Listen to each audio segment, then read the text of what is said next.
Hey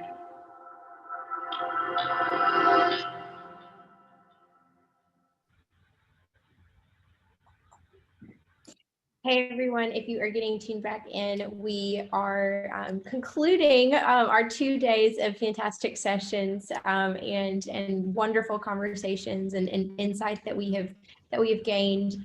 It has been such a pleasure to be here with you guys, and I'm excited for the final time over the 2 days to turn it over to our CEO, Ron, who his name says Ron Buffalo now. So instead of a lamb, he's a Ron Buffalo today. But I'm going to turn it over to Ron. If you didn't have a chance, is Christy, our poll still alive, or did we have to end it? I can relaunch it. Okay, we may relaunch the poll in just a second, but going to turn it over to Ron to close us out now. Thank you, Allison. And pretty cool screen graphics you had there with the I don't know what you even call that, the airplane flying around. And I thank you for also sending the virtual background, although it makes me look like I have less hair than I do. So I've been trying to figure out how to tilt my head where I have all my hair, but part of getting to be old. So, hey, I just wanted to kick things off also with giving you and Lisa and Christy just a big salute. And if we were in person, I would give you these Hershey's Kisses, which I don't know if you can see them. They're like magical. They disappear on the screen. That's kind of cool.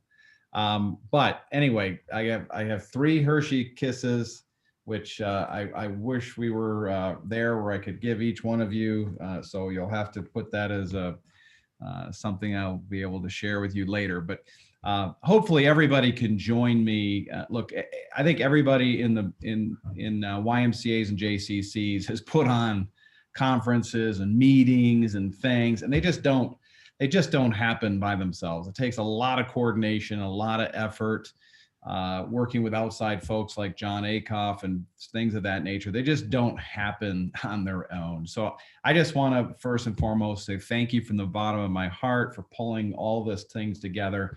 And I would encourage a few others to unmute and say thank you and yay. We have such a great events team that does so much for the nonprofit industry. Just love it. So thank you so much. Thinking about wrapping up our 2 days together, you know, it's hard as John talked about earlier today. On the one hand, yeah, this kind of tough, right? We're sitting here in a COVID and pandemic, and it's kind of reared its ugly head again, and lots and lots of noise of 2020, and those are realities, and we really desperately wish we could all be together in the same space. But we can't. But as we look forward, I just over the last 2 days, it filled my heart and my soul with optimism and excitement about the future. As I sat through the various sessions, and I would actually pop back and forth between a couple of sessions because I couldn't make up my mind. And I'm so glad they're recorded so we can use and leverage this information downstream. But we put together a few thoughts that I'd like to share here as our time together comes to a close. So, Allison, I think you're running the show. So first, we want to thank Conversica, our presenting sponsor. They provide artificial intelligence applications that can help us be more productive and more effective as we reach our members. This is something that's personally really, really passionate for me. I've worked with the Conversica organization for many, many years. And as I think about us going forward, as I think of our future together, one of the stats that just wows me is there's something like 6 to 7 million orphans out there. These are people who have canceled their memberships to some type of health or wellness or YMCA, JCC facility. And we cannot assume they're just going to come back. We cannot assume they're going to come back to us. I think we've got to have a mindset that we've got to go and really resell them on why they want to be a part of what we do. Because I can guarantee you all of the other competition and other offers are trying to reach those people and they're trying to win them. So there's 6 or 7 million kind of jump balls out there. And I think the Conversica solution of enabling us to communicate a lot to people personally and interact with them is really what is needed. And so the teams have been working really, really hard to create a very deep and seamless integration into the tool set. So it makes it even easier on you. But I just wanted to salute the Conversica team, Andrew in particular, for being our presenting sponsor. And without them, I really don't know that this could have even happened. So I want to say thank you to Conversica. Thank you. Thank you. Also, we want to thank our contributing sponsors of ePact and our childcare CRM. Again, I know that our conference was more on big themes, if you will, but please take a moment. These different sponsors, they do contribute, they help financially, do a lot of other things behind the scenes. They don't get enough thanks. And so if you would, take a moment and check out how they can help accelerate your mission and what you are doing. And then our featured sponsors of NetChecks and Listen 360, we also want to say thank you to them. Be on the lookout also for information from what they do and helping us broaden and how we impact and how we reach and connect with our staff as far as NetChecks with HR payroll solutions and then Listen 360 with new members. So just want to say thank you to them. And we talked a little bit about vision. And let me have you, Allison, you're drinking on the job here. I can't have that. So, when one of the things we talked about was our vision, that is we're in this pandemic, we're in this confusion, we're in this kind of upset environment. It's probably a good time to kind of pull that off the shelf. And our featured panel of key leaders that we had at the very beginning, they came up with 5 words. And before I recap those 5 words, one of the mega themes that came out of that was about the change. And it was about embracing this change and having us rethink and recalibrate our gyroscope for the future. And I would encourage all of us to take a look at our various visions and what we're about and our whys with that, to say, wow, we're in a new normal, and another new normal is around the corner. We've had to get better and more effective than what we do, but we also can take those good lessons, because one of my business mentors once said that you get great when times are tough. You get great. Your businesses, your processes, your people, you sharpen your sword and you get great when times are tough. It's when times are really, really great that we kind of get lazy and we quit doing things and we start cutting corners and things like that. We've all had to get great the last few months. And what I'm hoping is that we can take that greatness forward and build on it and not let any of that go. And so when I go back to yesterday, it's hard to believe that it seems like it's been a week. There's been so much content. I thought it was a really fun exercise with these different leaders to ask them about the one word that's shaping their vision right now. And so, Allison, let's go through those just to remind everybody. Jerry led us off with grateful.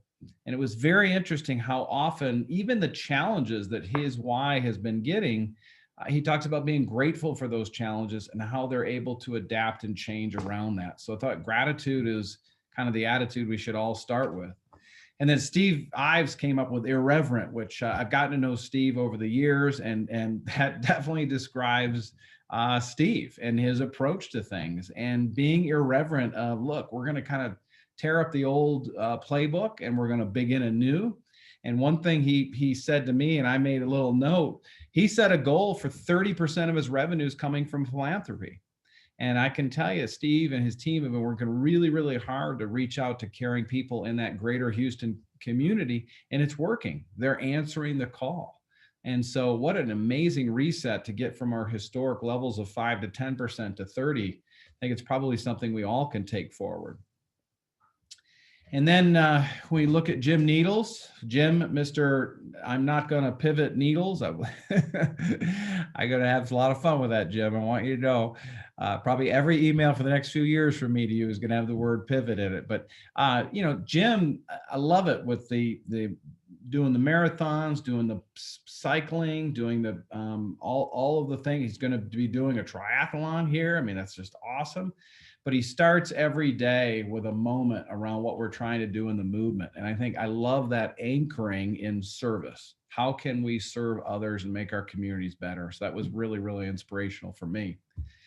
And then Jorge talked about transformation. I've got a little bit more on that in a minute, but he talked about how we've got to better balance the transactional nature of running our businesses with the transformation of people, the souls. And I really liked his example of reaching out to his quote competitor and giving them money to serve kids.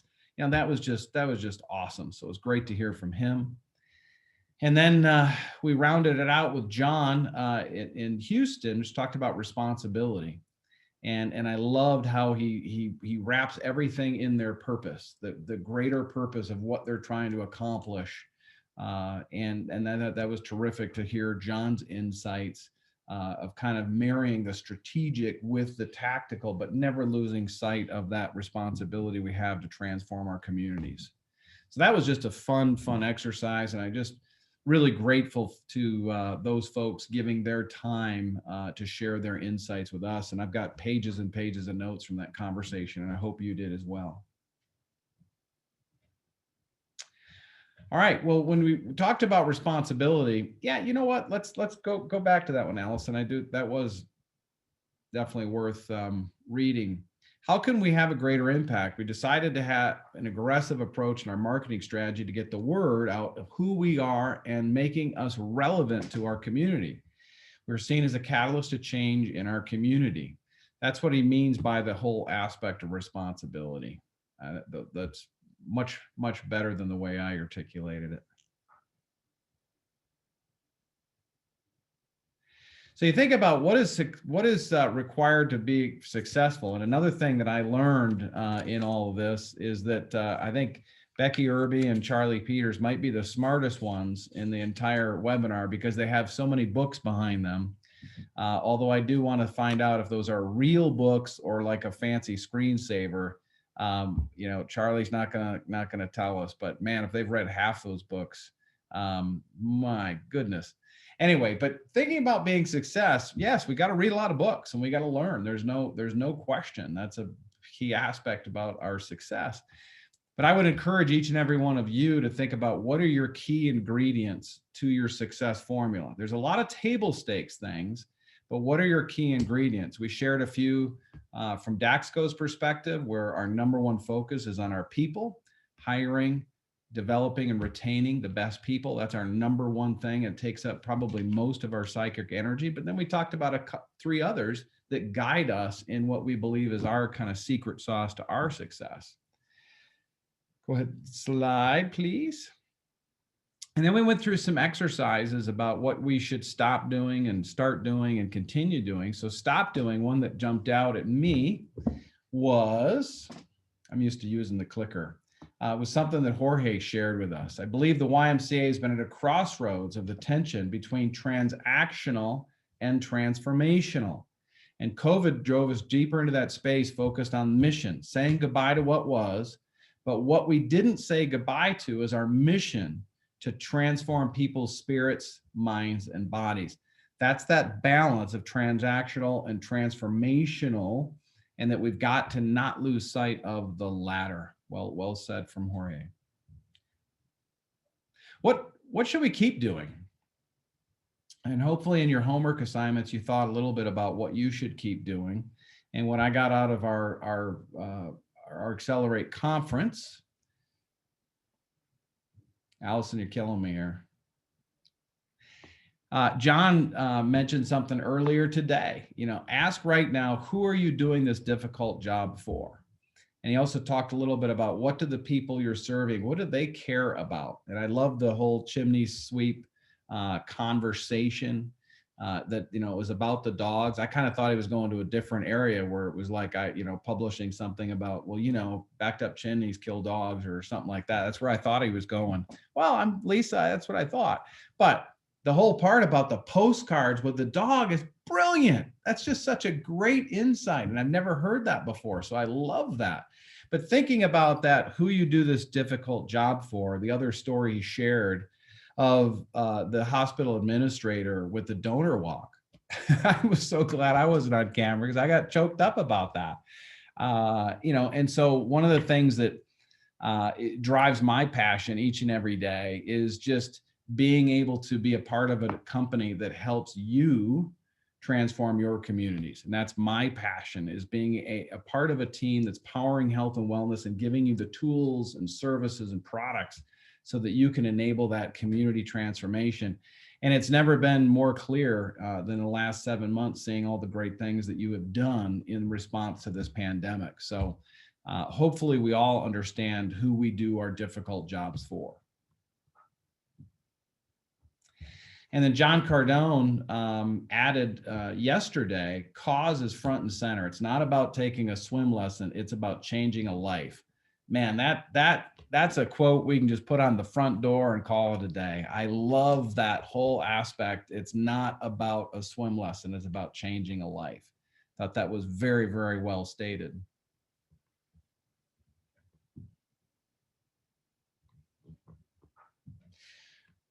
What should we start doing?